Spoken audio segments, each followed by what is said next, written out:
무사히 대학을 졸업하고 저는 서울에 있는 모 회사에 취직했습니다. 사실 미니와 함께 서울에 함께 취직하고 싶었는데 미니는 대학원에 진학해 좀 더 공부하고 싶은 것이 있어 필연적으로 장거리 연애가 됐습니다. 미니와는 정기적으로 만나긴 했습니다. 정기적으로라고 해도 역시 장거리니까 2주 내지 1개월 정도에 한 번씩 어떻게든 시간을 내는 게 한계였습니다. 일 시작한 지 얼마 안 돼 피로가 쌓였고 회사가 쉬는 날이나 저에게 여유가 있을 때 저부터 미니를 만나러 가려고 했어요. 만나러 가서 학업에 열중인 미니에게 월급의 일부를 지원하고 있었습니다. 미니네 집은 자기 학비는 자기가 벌어야 한다 라는 방침이 있었습니다. 대학생 시절에는 미니는 공부와 아르바이트를 양립할 수 있었는데 대학원생이 되고 나서는 아르바이트 할 틈도 없을 정도로 공부하고 있었습니다. 그래서 제가 금전적으로 지원을 해줬습니다. 그런 느낌으로 1년 정도 장거리 연애를 했는데 어느 날 미니 아버지께서 갑자기 저에게 전화를 해왔습니다. 있잖아, 실은 미니가 교통사고를 당해서. 사고요? 미니는요? 미니는 무사한 거죠? 전화기 너머 코를 훌쩍이는 소리가 들렸습니다. 미니 아버지께서 엄청 우시는 느낌이었습니다. 저도 갑자기 전화가 와서 너무 당황스러웠었는데 곰곰이 생각해보니 미니 아버지께서는 장난도 많이 치시고 농담도 잘 하시는 분이셨는데 늘 하는 농담인가 싶었습니다. 에이, 오늘 4월 1일 만우절 장난이죠? 그랬더니 아버님께서 울먹이면서 나는 딸에 대해서는 농담 같은 거 안 해. 미니가 며칠 전에 사고로 죽었어. 네? 그리고 아버지께서 펑펑 우셨습니다. 엉엉 울면서 저한테 자세한 얘기를 해줬습니다. 미니가 횡단보도에서 신호대기를 하던 중에 신호 무시한 차가 들이닥쳤고 그래서 미니는 지나가던 행인에게 구조를 받아 구급차에 실려 병원으로 옮겨졌지만 손을 쓸 새도 없이 숨을 거뒀다는 겁니다. 장례식은 조만간 가족끼리 치르기로 한다는데 미니가 죽었다는 충격으로 다른 말은 머리에 들어오지 않았어요. 딸을 많이 좋아해줘서 고마워. 자네 충격받았겠지만 이제 딸은 잊어버리고 살게. 이러면서 제 대답도 안 들으시고 막 전화를 끊어버렸습니다. 솔직히 너무 비현실적인 느낌이 들어서 몇 번이나 다시 아버지에게 전화를 걸어봤습니다. 그런데 전혀 연결이 안 됐습니다. 저는 미니가 죽은 것이 전혀 믿어지지가 않아 미니가 살던 곳까지 갔다 왔습니다. 미니가 살던 집은 불이 다 꺼져 있었고 저는 미니야! 미니야! 이렇게 부르며 문을 두드렸습니다. 계속 시끄럽게 두드르니 옆집에서 아저씨가 나와서 거기 시끄럽게 왜 계속 두드려요? 그 집에 이제 아무도 없어요. 여기서 저는 의심이 사라지며 확신이 들었습니다. 아, 이제 진짜 미니가 죽었구나. 돌아올 때 저는 길에서 대성통곡하며 목 놓아 울었습니다. 한바탕 울고 나면 계속 멍해졌습니다. 역시 나간다는 게 이런 느낌이구나 라는 생각이 들더라고요. 그 후 저는 충격으로 밥이 목구멍을 통과하지 못하고 밤에는 잠을 전혀 못 자는 상태가 한 달 이상 됐습니다. 계속 이런 상태였지만 일을 쉴 수가 없었기에 어떻게든 회사에 가긴 했는데 갑자기 몸에 힘이 쫙 빠지면서 회사에서 쓰러졌습니다. 응급실로 이송되었는데 원인은 영양실조였습니다. 밥을 제대로 먹지 않았던 게 그게 원인이었습니다. 병원에서 몸무게를 쟀는데 마지막에 쟀을 때보다 10kg 넘게 빠졌더라고요. 원래도 말랐었는데 10kg이나 빠지니까 이미 해골 상태였습니다. 당연하지만 의사한테 엄청 혼났습니다. 사귀던 사람이 사고로 죽었습니다. 그 충격으로 이렇게 됐네요. 라고 전했더니 안타까운 일이지만 계속 식사를 걸으면 환자분 목숨이 위태로워집니다. 환자분까지 목숨을 잃는다면 돌아가신 그녀가 화를 낼 거예요. 라는 말을 수없이 듣고 심리 상담도 계속 받았습니다.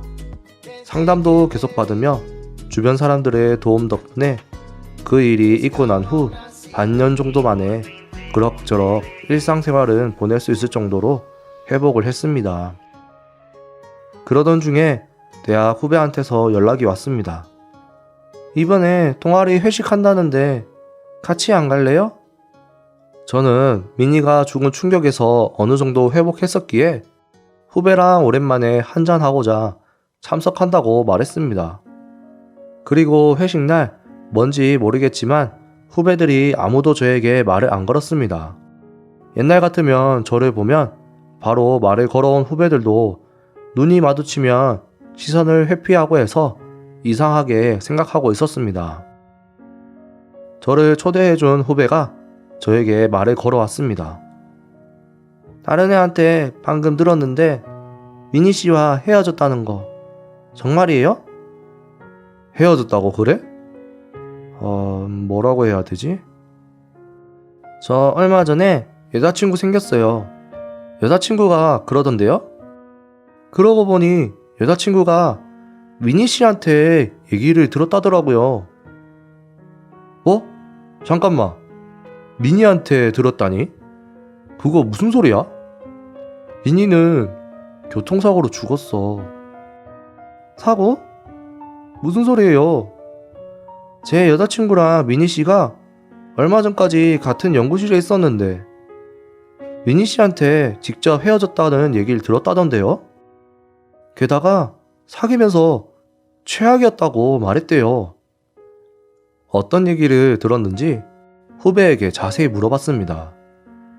장거리 연애가 되자마자 제가 바람을 피우고 데이트를 할 때면 욕을 하거나 위협적인 행동을 해서 정신적으로 힘들었다고, 그리고 돈을 달라고 하거나 일이 잘 안 된다고 물건을 집어던지고 회사도 가지 않고 빌붙어서 게임만 하면서 공부하는 걸 계속 방해했다는 말을 들었다는 겁니다. 후배들은 모두 이렇게 알고 있는가 보더라고요. 그래서 저를 피하고 말도 안 걸었던 겁니다. 견딜 수 없었던 민희는 저에게 헤어지자고 통보했는데 제가 돌변해서 스토커가 되었다고 합니다.